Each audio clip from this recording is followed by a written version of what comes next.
وَكُلًّا وَعَدَ اللَّهُ الْحُسْنَى نحمده ونصلي ونسلم على رسوله النبی الکریم اما بعد۔ میرے انتہائی واجب الاحترام قابل صد احترام بزرگوں، بھائی اور نوجوان ساتھیوں، رمضان المبارک شروع ہونے کو ہے۔ رمضان المبارک کے آنے سے قبل چند کام کر لیجئے۔ پہلا کام تو یہ ہے کہ اپنی جو دنیاوی فکر ہیں، دنیاوی مصروفیات ہیں، ان میں تھوڑا تخفیف کیجئے۔ اپنے معاملات کو اس انداز میں پلان کیجئے کہ رمضان المبارک کے اندر جو رمضان المبارک کے جو تقاضے ہیں، جن کے اندر کثرت تلاوت قرآن مجید ہے، کثرت ذکر ہے، کثرت استغفار ہے، راتوں کا قیام ہے، ان تقاضوں کو آپ ترجیح دیں اور آپ کے جو دنیاوی مصروفیات ہیں ان میں آپ کمی لا سکیں۔ ایک کام یہ بھی فرمائیے کہ رمضان المبارک سے پہلے کوشش یہ فرمائیں کہ اپنے لین دین، اپنے قرض کے معاملات ان کو سیٹل کیجیے، تاکہ رمضان المبارک میں اس طرح کی کوئی پریشانی آپ کی عبادات کے اندر آڑے نہ آئے۔ اس کے علاوہ آپ یہ بھی کریں کہ جو خریداری ہے گھر کی، ایون جو عید وغیرہ کی جو خریداری ہے، وہ کوشش کریں کہ رمضان المبارک سے پہلے کریں، تاکہ یہ مصروفیات رمضان المبارک کے مقدس مہینے کی برکات لوٹنے اور ان کو حاصل کرنے میں آڑے نہ آئیں۔ کتنی دفعہ یہ دیکھا جاتا ہے کہ رمضان المبارک کے اندر بازاروں میں اتنا رش ہوتا ہے، اتنا رش ہوتا ہے، اور وہاں پہ جتنے طرح کے گناہ ہیں وہ ایک الگ سے موضوع ہے۔ تو رمضان المبارک کی جتنی روحانیت ہے، جتنا تقوی ہے، جتنی پاکیزگی ہے، وہ سب ان خرافات اور ان بازاروں کی رونقوں کی نظر ہو جاتی ہے۔ تو اس لیے کوشش یہ کریں کہ گھر کی جو بنیادی جو ضروریات ہیں ان کی خریداری اور دیگر جو معاملات ہیں ان کو رمضان المبارک سے پہلے ہی جو ہے وہ سیٹل کر لیا جائے۔ رمضان المبارک کا مہینہ اللہ تبارک و تعالی کی بڑی عظیم نعمت ہے۔ اس مہینے میں اللہ جل شانہ کی طرف سے انوار و برکات کا ایک سیلاب آتا ہے، اس کی رحمتیں موسلا دھار بارش کی طرح برستی ہیں، مگر ہم لوگ اس مبارک مہینے کی قدر و منزل سے واقف نہیں ہیں۔ اس لیے میرے دوستو، اس مہینے کے کچھ خاص حقوق ہیں، اس کا خاص احترام ہے، جس کا خیال رکھنا ہمارے لیے ضروری ہے۔ آقا کریم سید المرسلین حضور پاک علیہ السلام ماہ رمضان المبارک کا کس قدر اہتمام فرمایا کرتے تھے، آپ یہ اندازہ کر سکتے ہیں کہ ماہ رجب سے ہی حضور پاک علیہ السلام یہ دعا فرما رہے ہیں۔ سیدنا انس رضی اللہ تعالیٰ عنہ سے روایت ہے، اللہم بارک لنا فی رجب و شعبان وبلغنا رمضان۔ اے اللہ، ہمارے لیے رجب اور شعبان کے مہینے میں برکت عطا فرما اور ہمیں رمضان کے مہینے تک پہنچا دیجئے، یعنی ہماری عمر اتنی دراز کر دیجئے کہ ہمیں رمضان کا مہینہ نصیب ہو جائے۔ اللہ اکبر کبیرہ۔ تو یہ رمضان المبارک کا مہینہ اللہ رب العزت نے ایک خاص انعام کے طور پر ہمیں عطا فرمایا ہے۔ اس مہینے کے اندر جو کرنے کے کام ہیں، جن کاموں کی عادت اپنانی ہوتی ہے، ان میں سے کچھ تو فرائض ہیں، مثلا روزے کا رکھنا۔ جو روزہ ہے اس کی ریاضت کا ایک خاص مقصد ہے کہ اس کے ذریعے سے انسان کے اندر جتنی حیوانیت ہے، بہیمیت ہے، اس کو اللہ تعالیٰ کے احکام کی پابندی اور ایمانی اور روحانی تقاضوں کی تابعداری اور فرما برداری کا اس کو عادی بنایا جانا، یہ اس کا اہم ترین مقصد ہے، جس کو تقوی کہتے ہیں۔ یہ روزے کا ایک اہم ترین ہدف ہوتا ہے،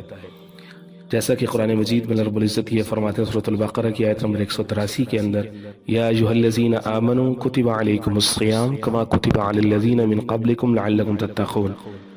اے ایمان والو، تم پر روزے فرض کیے گئے ہیں جس طرح تم سے پہلی امتوں پر فرض کیے گئے تھے، تاکہ تم میں تقوی پیدا ہو۔ تو رمضان المبارک کے اندر جو روزے رکھنا ہے، اس کا سب سے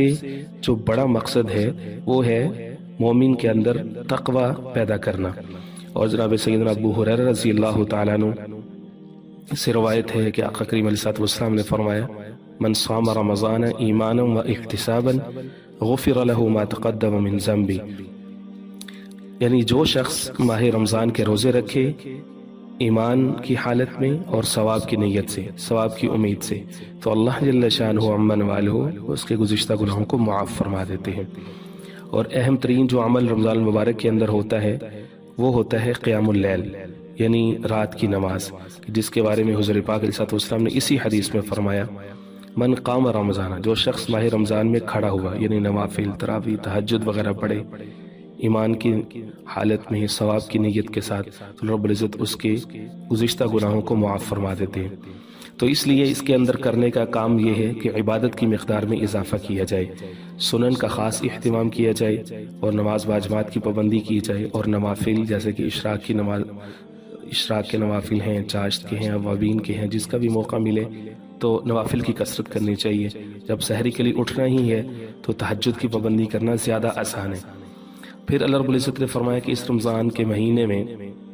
قرآن مجید کو نازل کیا گیا، تو معلوم یہ ہوگا کہ قرآن مجید کی تلاوت کی کثرت بھی اس کے اندر کرنی چاہیے۔ خود آقا کریم علیہ الصلوۃ والسلام کے پاس جناب جبرائیل علیہ الصلوۃ والسلام تشریف لایا کرتے تھے، دور فرمایا کرتے تھے، تو قرآن مجید ایک دوسرے کو سننا، سنانا، پڑھنا، پڑھانا اور کثرت سے اس کی تلاوت کرنا، یہ رمضان المبارک کا حسن ہے، یہ روزے کی زینت ہے، اور یہ رمضان المبارک کی خوبصورتی ہے۔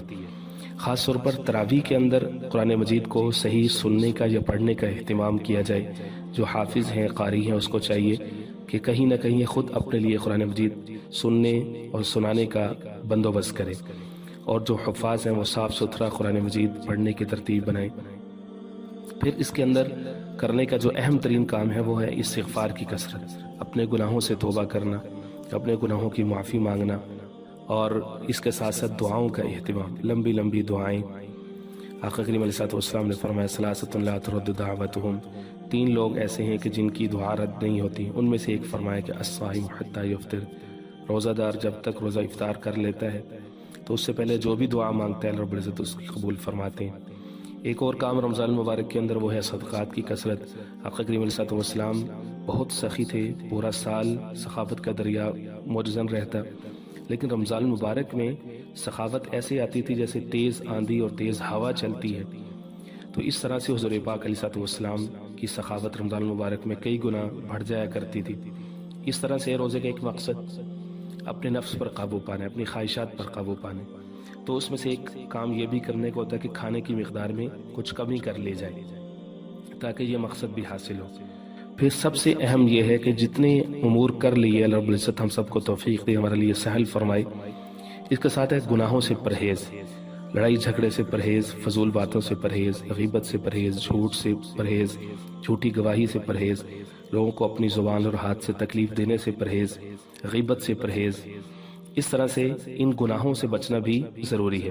ورنہ دن کا روزہ سوائے بھوک کے کچھ نہیں ہوگا، رات کا قیام اپنے آپ کو تھکانے کے علاوہ کچھ نہیں ہوگا۔ سیدنا ابو ہریرہ رضی اللہ تعالیٰ عنہ نے فرمایا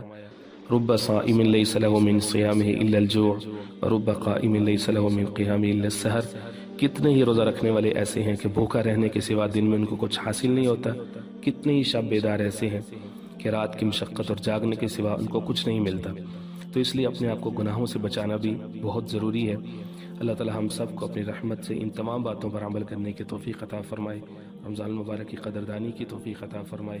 اور اس بابرکت مہینے کے اوقات کو صحیح طور پر خرچ کرنے کی توفیق